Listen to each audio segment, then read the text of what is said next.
Erasure by Percival Everett.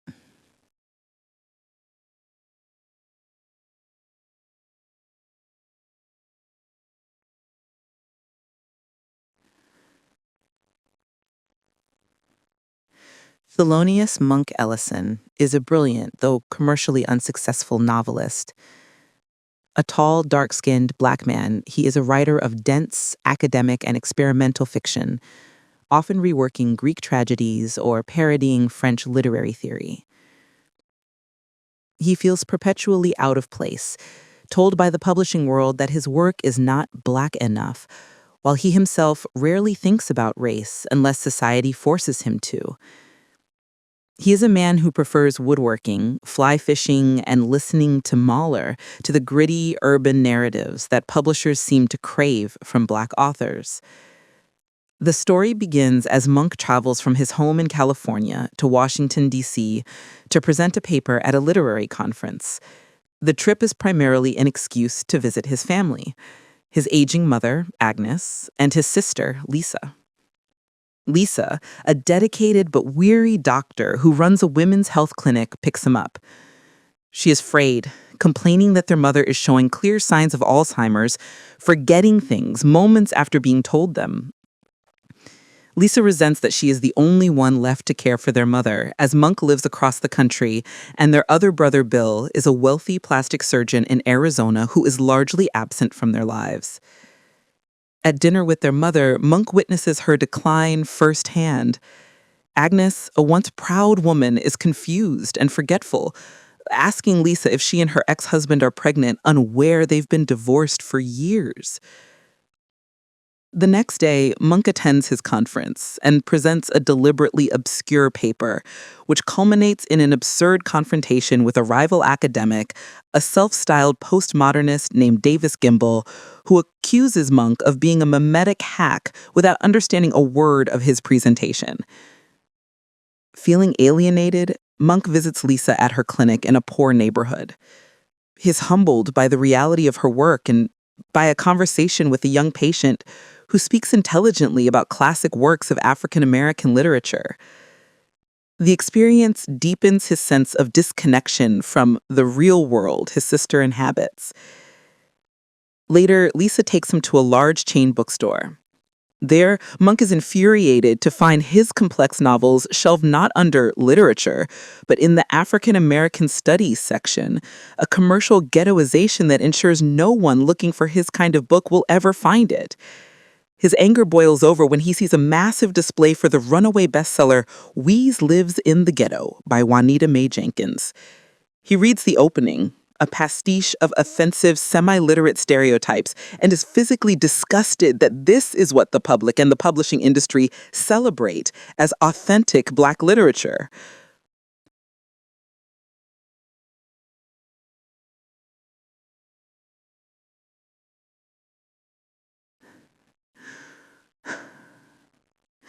Tragedy strikes shortly after Monk returns to California.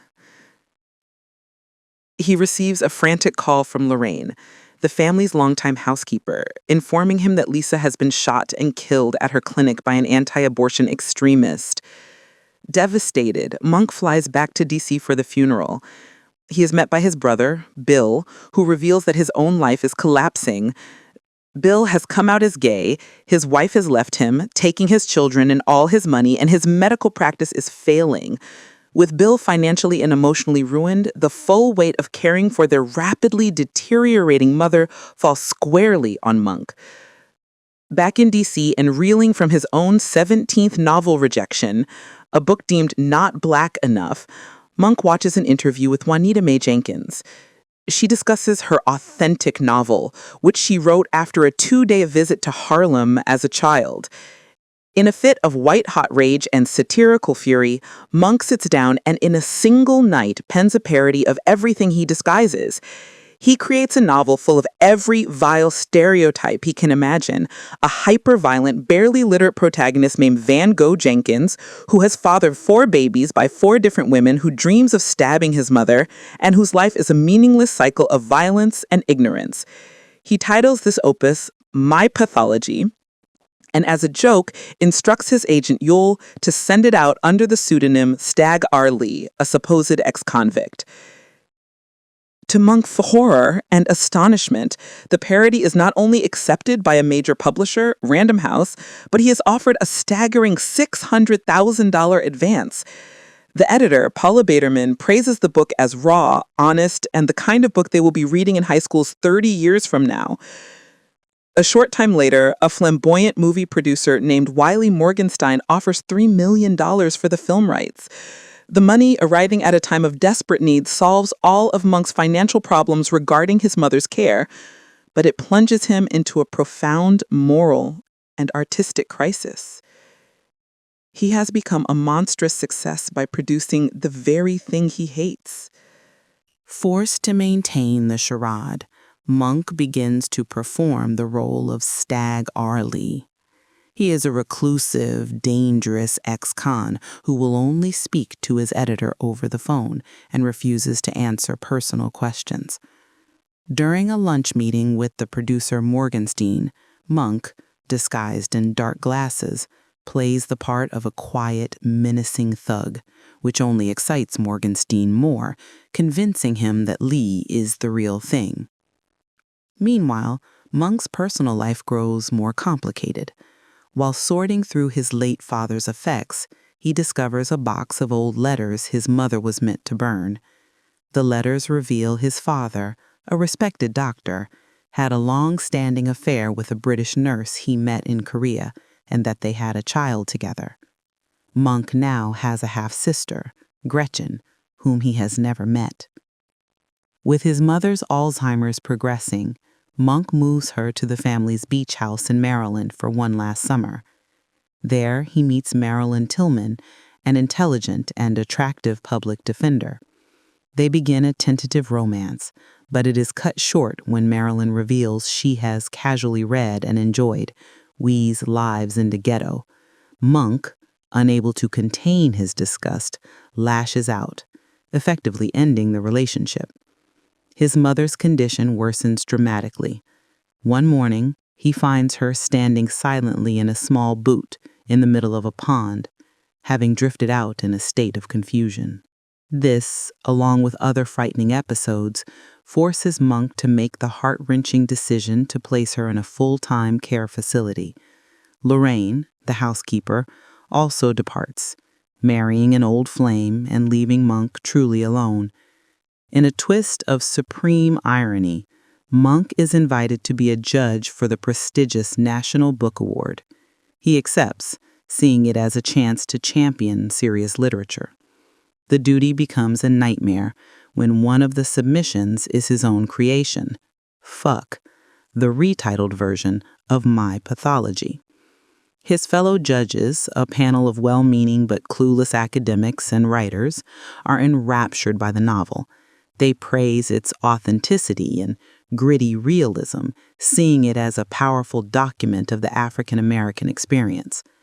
Monk's desperate attempts to argue against it are dismissed as professional jealousy or a strange form of self-hatred.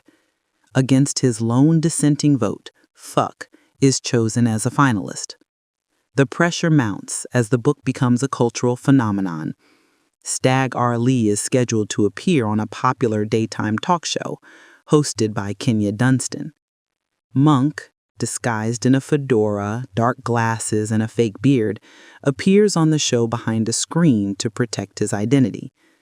The interview is a disaster.